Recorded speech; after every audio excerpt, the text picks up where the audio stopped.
Hello.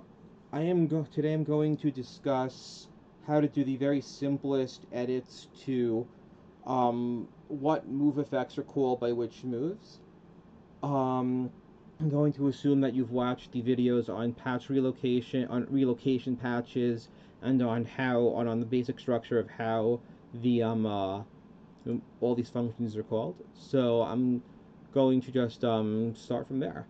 So the simplest edit you can do, which requires literally just very simple hex editing, is to basically get replace an existing move with a different move. For example, let's say that I wanted to give hyper beam tri attacks effect.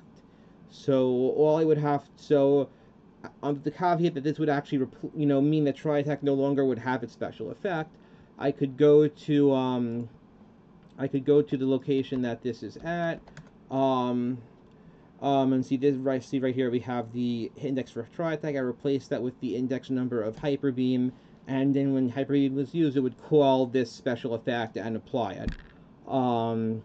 That's the very, very, very simplest thing you can do. Obviously, this is kind of like lossy because you're getting a one for one.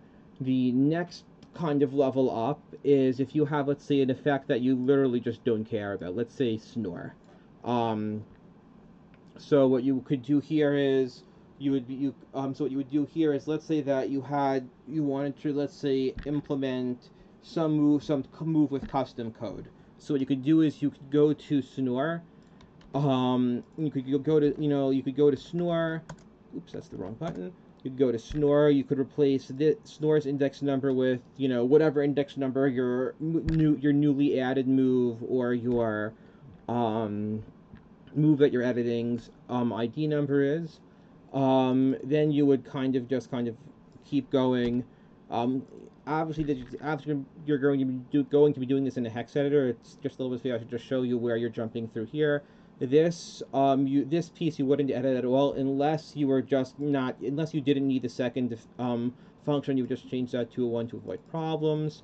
And then here you would basically just change the timing hexadecimal indices to whatever the appropriate timings were. And what you would do is you would basically just write your own custom code here, and just literally just overwrite and replace whatever this function is with your own code. I actually did that I actually that was before I worked out a lot of other things. I actually did that a couple of times. I replaced the code for Healing Wish with my own custom code that implements body press.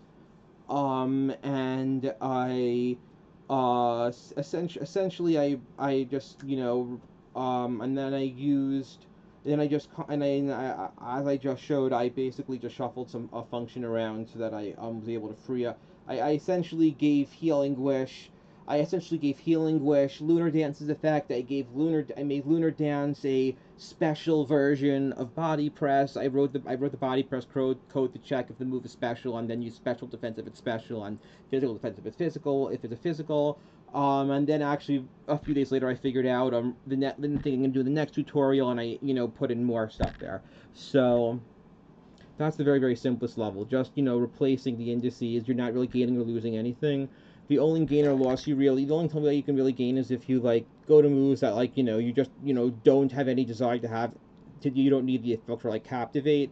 It's kind of an utterly useless effect. So that's a move you could just entirely replace. And probably no one would even notice. Um, so actually, one second. I remember someone asked me a question in the Discord, so I'm just going to. Okay, so someone asked specifically about mean look. So me for so you know what? Actually, no. I'm just gonna open up. I'm going to open up. Let's see. That's my old pack. So this is almost entirely unedited battle.cro. So I can kind of show you exactly what you would do to in at least in Ultra Sun, Ultra Moon, if you wanted to give the effect of mean look to a different move. So here we go. I would need to go to this address. Yeah, D4. So D4 is mean look.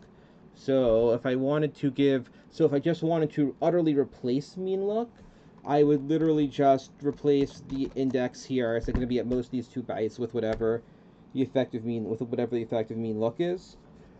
If let's say I had, and you can actually see here that mean look, spiderweb, and block actually all have the same exact function. They have identical code. So let's say that I decided that I wanted to replace, I don't know, last resort. So kind of the quick and easy way to, if you don't want to mess around with like the relocation patches, I would recommend you learn how to do that. It's much more powerful, much more generally useful, and eventually you're going to run out of moves you really want to replace. If you wanted to, let's say, add a 4th move that had the mean look effect, you could say replace last resort. You could sorry, no, that would have worked. Forget what I just said. Yeah, so like, yeah, for that you're really gonna need to either like outright replace one of these, or you're gonna need to really work on the relocation patches. In this case, there wouldn't really be a point in not using relocation patches, because since these are all calling the same function, they're all going to be activating at the same exact timing byte. Which means that you're gonna be stuck with either making an exact clone of these. If you want to have it actually make the opponent unable to switch out, you're gonna have to look for a different timing. Um, in Ultra Sun Ultra Moon, let me think. In Ultra Sun Ultra Moon, you could use Anchor Shot. Oh, 1,000 Waves. I think that's in XY, and that does have a trapping effect. If you want to have the mean look effect, you would actually should probably look up 1,000 Waves, because I assume you want to attach this to a damaging move, and in that case, you're gonna want it to be calling this. You're gonna want to look how this one works. I'm going to end this tutorial here, because next it's going to be the next level up of actually repointing a function.